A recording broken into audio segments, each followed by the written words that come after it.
لا تخاف ولكن احذر.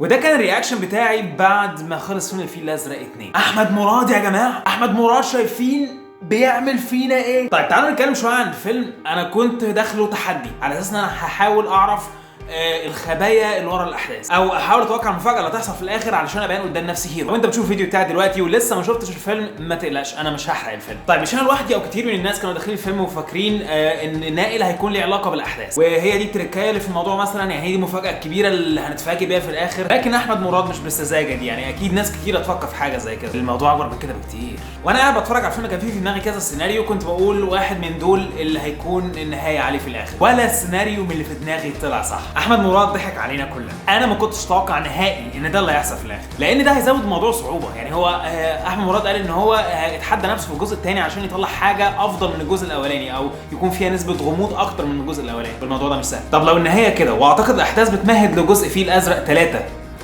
هيعمل ايه بعد كده؟ هيعملها دماغه ذريه جدا. هيكون في جزء ثالث، هتحاول تفكر على نفسك اكتر من كده ازاي؟ دي هتبقى مهمه صعبه جدا جدا جدا عليك. الناس اللي بتقول ان الجزء الثاني ما كانش بدرجه الغموض اللي كان عليها الجزء الاولاني، انا شايف ان هو موضوع طبيعي جدا ان انت تكون قاعد عارف ايه اللي بيجرى او عارف ما وراء الاحداث، لان انت اوريدي شفت الجزء الاولاني، فاكيد نسبه الغموض هتكون اقل بشويه من الجزء الاولاني. في الجزء الاولاني كنت قاعد مش فاهم اي حاجه خالص، مش عارف ايه اللي بيحصل. مع الاحداث قدرت تستنتج ان ده كده وده كده وده كده. في الجزء الثاني انت اوريدي عرفت السياق، بس مشاها بصوره مختلفه، وده الابداع ان انت تقريبا تسرد نفس الاحداث تقريبا لكن بشكل مختلف. زي تقريبا قصه فيلم هانج اوفر في امريكا، يعني انت الجزء الاولاني مشي بطريقه معينه، الجزء الثاني كان تقريبا بنفس الصوره ولكن في سياق مختلف، ونفس القصه الجزء الثالث. فخلاص انت عرفت سلسله الافلام دي بتتكلم عن ايه. يا جماعه احمد مراد فعلا تفوق على نفسه في الجزء الثاني، وبالتعاون مع مروان حامد عملوا رائعه من الروعه. فانا شايف ان احنا ما نقللش نسبه غموض الجزء الثاني عن الجزء الاولاني، لان هو فعلا ابداع ان هو تقريبا يقدم نفس السياق بس بصوره مختلفه. ده دليل على كرياتيفيتي عاليه جدا في دماغه. اللي قرا الروايات بتاعت احمد مراد يا جماعه تعرفوا ان هو دماغه بحر. يعني انا شايف ان الفيل الازرق بس لحاجه رائعه جدا ولسه انها تعمل فيلم. موت سمسة الغزلان انا جواه افكار كتير جدا الكتاب ده، بس مش قادر انفذها علشان عندي ضعف في الامكانيات رهيب. يعني 1919 ارض الاله تراب الماس، ده نوع من الافلام اللي ممكن تباعها بره وتكون فخور ان بلدك عملت حاجه زي كده. فدلوقتي نقدر نقول الساوند تراك، الفيجوال افكتس، السيناريو، حتى اختيار الممثلين. هند صبري حاجه تفوقت على نفسها بصوره غير عاديه في الفيلم ده، عملت حاجه فعلا هي غيرت مفهوم في هند صبري عندي. كريم عبد العزيز في الدور بتاعه شيء خرافي، شيء خرافي بجد، انت عظيم. بس ارجع اقول هند صبري شابول ليها لان هي قدرت تجسد الدور بالطريقه دي. مهمه كانت صعبه جدا عليكي للسبب لان خالد الصاوي عمل الدور بصوره اروع ما يمكن.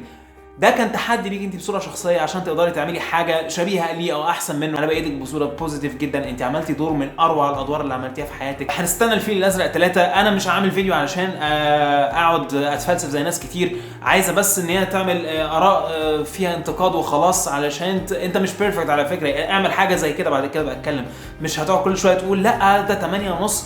انت لو عملت حاجه مش هتعملها 2% من الفيلم ده، فما تحاولش ان انت تعمل فيها فيلسوف وتطلع تنتقد الفيلم بصوره مش كويسه او تقول رايك بس علشان عايز تبان ان انت الجينيوس اللي هو قدام الكاميرا او ان انت الواو. يعني الفيلم معمول بصوره احترافيه وانا فخور جدا ان احنا قدرنا نوصل للمستوى ده. كنت دايما زمان بقول مش هنعرف نعمل افلام بتقنيه عاليه زي كده، لا، ولكن اليوم جه فعلا. مروان حامد قدر يخرج حاجه عبقريه. متشكر جدا ان انتوا شفتوا الفيديو بتاعي. لو حبيتوا الفيديو يا ريت تعملوا لايك على الفيديو، يا ريت تعملوا سبسكرايب على القناه بتاعتي على اليوتيوب، واستنوا جديد مني. اتمنى لكم يوم سعيد واشوفكم المره الجايه. مع السلامه.